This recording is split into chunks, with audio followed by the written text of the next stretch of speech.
First of all ತುಂಬ ಖುಷಿ ಆಗ್ತಾ ಇದೆ. ಹಲೋ, ನನ್ನ ಪಾತ್ರ ಬಗ್ಗೆ ಹೇಳಬೇಕು ಅಂತ ಅಂದರೆ ಇಟ್ಸ್ ಫುಲ್ ಫನ್ ಫೀಲ್ಡ್ ಮತ್ತು ಕ್ಯೂಟ್. ಓಕೆ, ಒಂದು ಕ್ಯೂಟ್ ಪಾತ್ರ. ಆ್ಯಕ್ಚುಲಾಗಿ ಯಾರಿಗೂ ನೋವು ಕೊಡೋಕ್ಕೆ ಇಷ್ಟಪಡದೇ ಇರೋ ಅಂಥವ್ರು, ಒಂದು ಸಿಂಪಲ್ಲಾಗಿ ಏನು ಅವರಾಯಿತು ಅನ್ನೋ ಅವ್ರ ಪಾಡಿಗಿರೋ ಅಂಥ ಒಂದು ಪಾತ್ರ. ಬಟ್ ಯಾರಾದರೂ ತಪ್ಪು ಮಾಡಿದ್ರೆ ಅವ್ರಿಗೆ ಶಿಕ್ಷೆ ಆಗಲೇಬೇಕು ಅನ್ನೋವಂಥ ಒಂದು ಕ್ಯಾರೆಕ್ಟರ್. ಆದರೆ ಅವ್ರಿಗೆ ಗೊತ್ತಿಲ್ದೇನೋ ಅವರಿಂದನೇ ತಪ್ಪಾಯಿತು ಅಂತ ಅಂದಾಗ ಅವಾಗ ಅವ್ರಿಗೆ ಏನು ಡಿಸಿಷನ್ ತಗೋತಾರೆ, ಏನು ರಿಯಾಕ್ಟ್ ಮಾಡ್ತಾರೆ ಅನ್ನೋದನ್ನು ನೀವು ಸಿನಿಮಾಲೇ ನೋಡಬೇಕು. Yeah no that's it.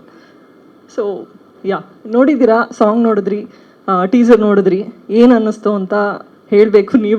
ನಾವು ಮಾತಾಡೋದಕ್ಕಿಂತ ನೀವು ಮಾತಾಡಬೇಕು, ಪಬ್ಲಿಸಿಟಿ ಆಗಬೇಕು. ಬರ್ತಾ ಇದ್ದೀನಿ ಫಸ್ಟ್ ಟೈಮ್. ನಮ್ಮ ಮಮ್ಮಿ ಇಲ್ಲಿದ್ದಾರೆ, ತುಂಬ ಖುಷಿ ಆಗ್ತಾ ಇದೆ. ನಿಮ್ಮೆಲ್ಲರ ಬ್ಲೆಸ್ಸಿಂಗ್ ಇದ್ದರೆ ಇನ್ನೂ ಚೆನ್ನಾಗಿ ಬೆಳಿತೀನಿ ಅನ್ನೋ ನಂಬಿಕೆ ಇದೆ. Thank you so much. Sanjay ಸರ್ಗೆ ಡೆಬ್ಯೂನಾ? ಹಾಂ ಹೌದು, ಅಂದರೆ ಸ್ಕ್ರೀನ್ ಮೇಲೆ ಬರೋದು ಇದೆ ಫಸ್ಟ್ ಫಿಲ್ಮ್ ಆಗುತ್ತೆ. ಮಾಡ್ತಾ ಇದ್ದೀನಿ, ಒಂದು 3-4 ಸಿನಿಮಾ ಆಗಿದೆ. So yeah, this will be my first film screen ಮೇಲೆ ಬರೋಕ್ಕೆ. ಅದಕ್ಕೆ ನಾನು I take this opportunity to thank Sanjay sir for giving this film.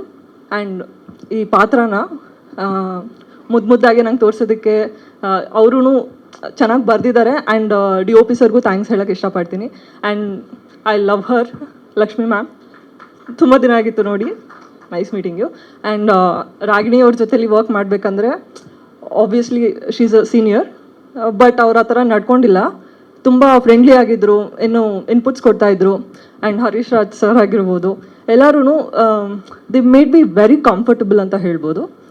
I was so happy and I am happy now. Thank you so much for this opportunity. ಅಮ್ಮ ನೋಡಿದ್ರೆ ಪಟ ಮಾತಾಡ್ತಾರೆ, ಮಗಳು ಕಮ ಹಾಕಿ ಮಾತಾಡ್ತಾರೆ. All the very best Rajvi, ಒಳ್ಳೇದಾಗಲಿ, ಸಿನಿಮಾಯಿಂದ ನಿಮ್ಗೆ ಒಳ್ಳೇದಾಗಲಿ. All the very best debut ಸಿನಿಮಾಗೆ. Thank you so much. Okay, so ಈಗ ನಮ್ಮ